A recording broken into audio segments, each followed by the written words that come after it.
Olá, tudo bem? Eu sou Maura Feliciano de Araújo, sou advogada inscrita aqui no estado de São Paulo, pertenço à subseção, a 104ª subseção OAB Itaquera.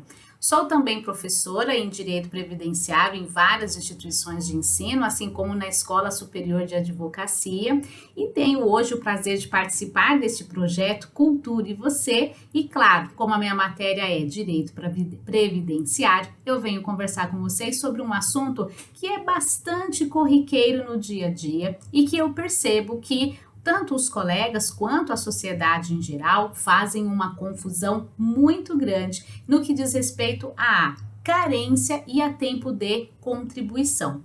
Afinal de contas, é a mesma coisa, são contados da mesma forma.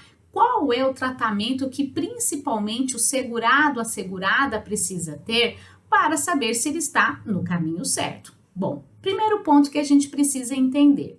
Nos termos do artigo 24 da Lei de Benefício da Previdência Social, carência é o número mínimo de contribuições necessários para que o segurado ou a segurada tenha acesso ao benefício previdenciário.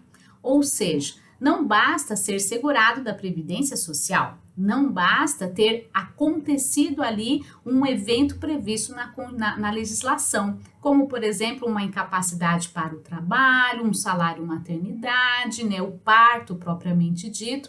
Não basta, é necessário que este segurado, que essa segurada tenha um número mínimo de contribuições. Onde eu encontro o número mínimo de contribuições? No artigo 25 da Lei de Benefício da Previdência Social. Os seus incisos trazem o número de meses que são necessários para cada espécie de benefício, em geral e não necessariamente nessa ordem, tá? Então, para os benefícios por incapacidade, os antigos auxílio-doença e aposentadoria por invalidez são necessárias 12 contribuições, ou seja, 12 meses pagos para a Previdência Social. No que diz respeito às aposentadorias, as antigas por idade, por tempo de contribuição em especial, 180 meses. Para o salário maternidade, no que se refere à contribuinte individual e à segurada facultativa, são 10 contribuições. E para o auxílio reclusão, a partir do dia 18 de janeiro de 2019, são 24 meses. Ou seja, estou grávida, dei à luz, eu, advogada, contribuinte individual. Se eu não tenho 10 contribuições pagas, não terei acesso ao benefício do salário maternidade. Aposentadoria por idade. A pessoa já atingiu o requisito etário, mas se não tem 180 contribuições, infelizmente não terá acesso ao benefício previdenciário. Então, percebam, não basta estar na ocorrência do risco social, necessário ter este número mínimo de meses pagos para a Previdência Social. Como que este número mínimo de meses ele é pago?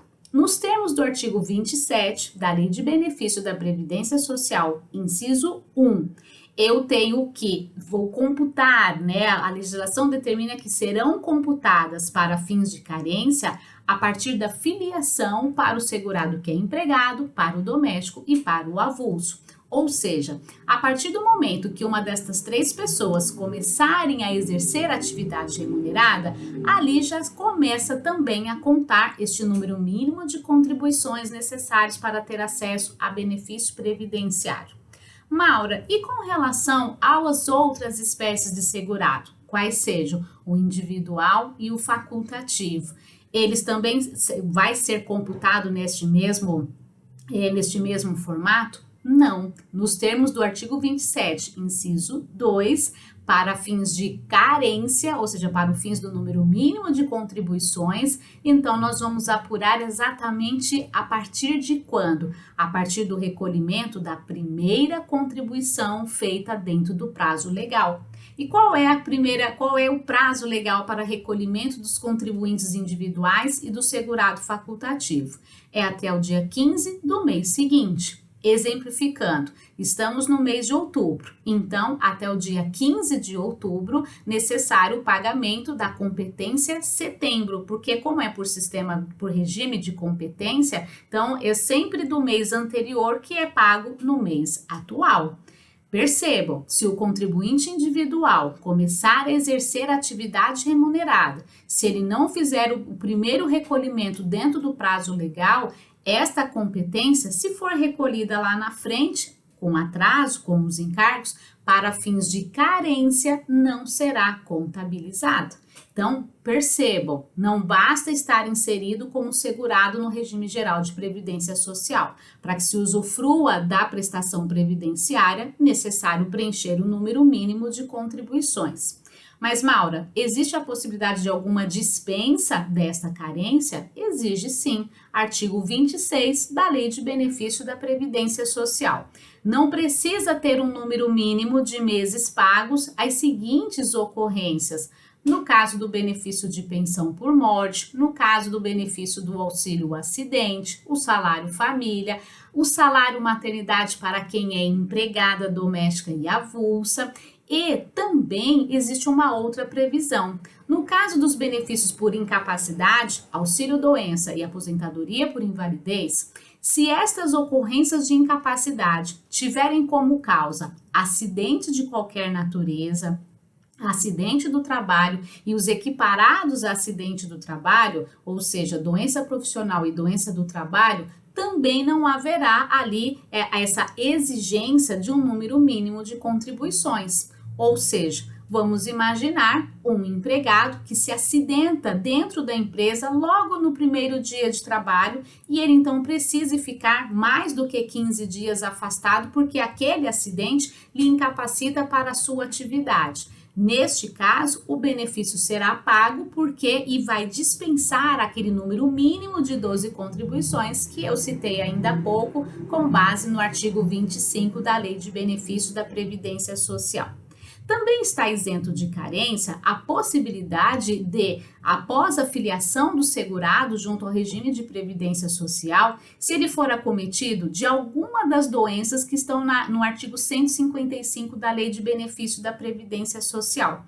Quais são estas doenças? Entre elas, neoplasia maligna, tuberculose, mal de Parkinson, espondiloartrose, cardiopatia grave, algumas doenças que estão relacionadas num rol que, uma vez acometido, também dispensa a carência.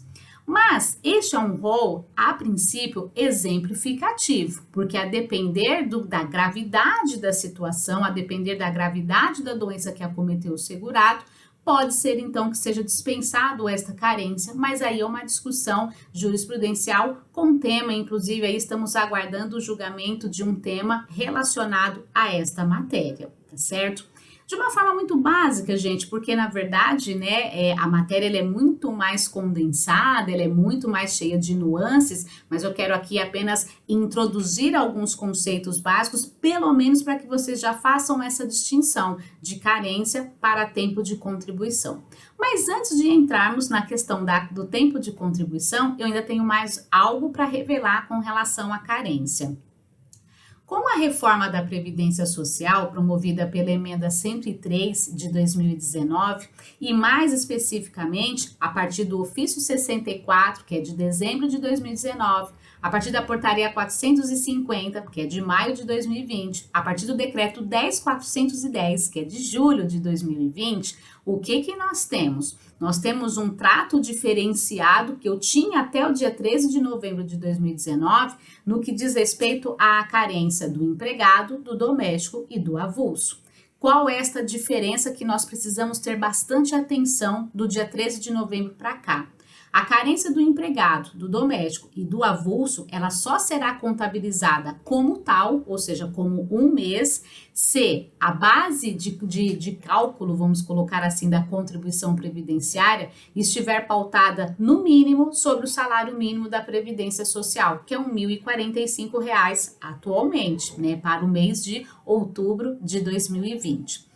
Até o dia 13 de novembro de 2019, não era assim. O O empregado doméstico e avulso, independente de quantos dias ele havia trabalhado no decorrer do mês, independente de qual seria a sua base de cálculo, ali ele teria a contabilização de um mês de carência sem nenhum problema. Até porque, o que acontece? As pessoas elas são contratadas no decorrer do mês, elas são dispensadas no decorrer do mês, elas podem ali estar sujeitas a faltas injustificadas no decorrer do mês, mas que mesmo assim tem o recolhimento previdenciário.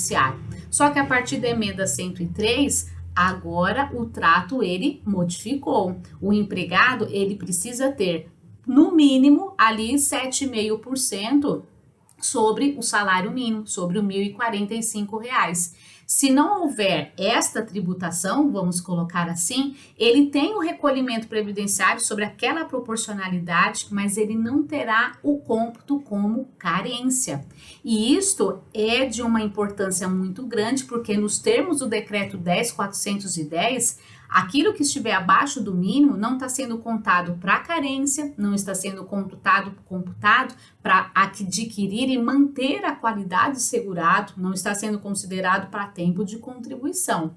Então, colega, ao atender o seu segurado, o seu cliente, preste bastante atenção em olhar naquele documento que eu já tive a oportunidade de conversar aqui com vocês num vídeo anterior, ao CNIS, ao Cadastro Nacional de Informações Sociais, porque o colega poderá se deparar com uma situação em que o segurado pensa que ele está coberto e não está, em que o segurado pensa que ele já está com 10 contribuições mensais e não está, porque de novembro para cá, ou no decorrer do ano de 2020, ele não teve os salários de contribuição tributados pelo teto mínimo da Previdência Social.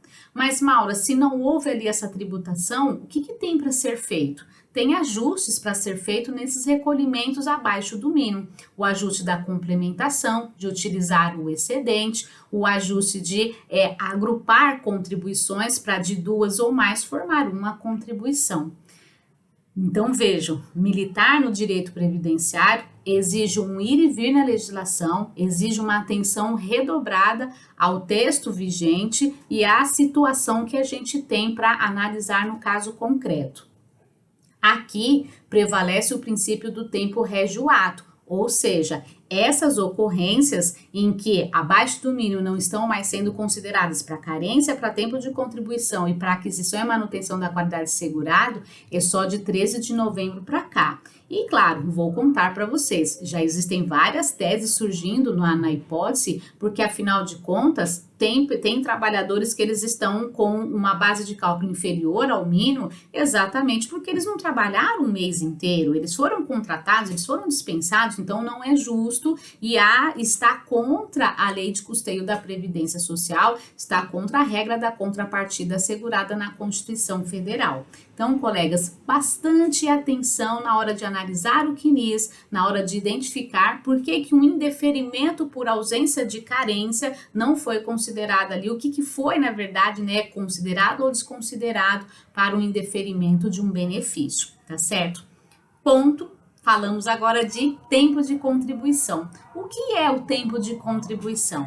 É aquele tempo em que o segurado ou a segurada efetivamente exerceu atividade remunerada, que é o caso do empregado, doméstico, do avulso e do individual, ou então é aquele período de contribuições previdenciárias do segurado facultativo. Ou seja, o meu tempo de contribuição ele é contado enquanto eu estou trabalhando, enquanto eu estou exercendo atividade remunerada, enquanto eu estou contribuindo com a Previdência Social. Há situações em que mesmo sem esta dinâmica de remuneração e atividade remunerada, o sistema vai considerar tempo de contribuição algumas hipóteses, dentre elas quais? O serviço militar, as contribuições do segurado facultativo, benefícios por incapacidade, desde que intercalados com períodos de atividade e recolhimento previdenciário. Então, percebam que, nos termos do artigo 55 da Lei de Benefício da Previdência Social, eu tenho hipótese em que não há trabalho, mas haverá consideração como tempo de contribuição. De novo, quero chamar a atenção de vocês, porque com a reforma constitucional previdenciária, o artigo 195 teve ali o acréscimo do parágrafo 14, onde nesta situação foi estabelecido o quê? As contribuições abaixo do mínimo não serão contadas como tempo de contribuição e, por esta razão, deverão ser sim estas complementadas, ajustadas, agrupadas, seja lá da forma como for mais conveniente ao segurado, assegurada da Previdência Social.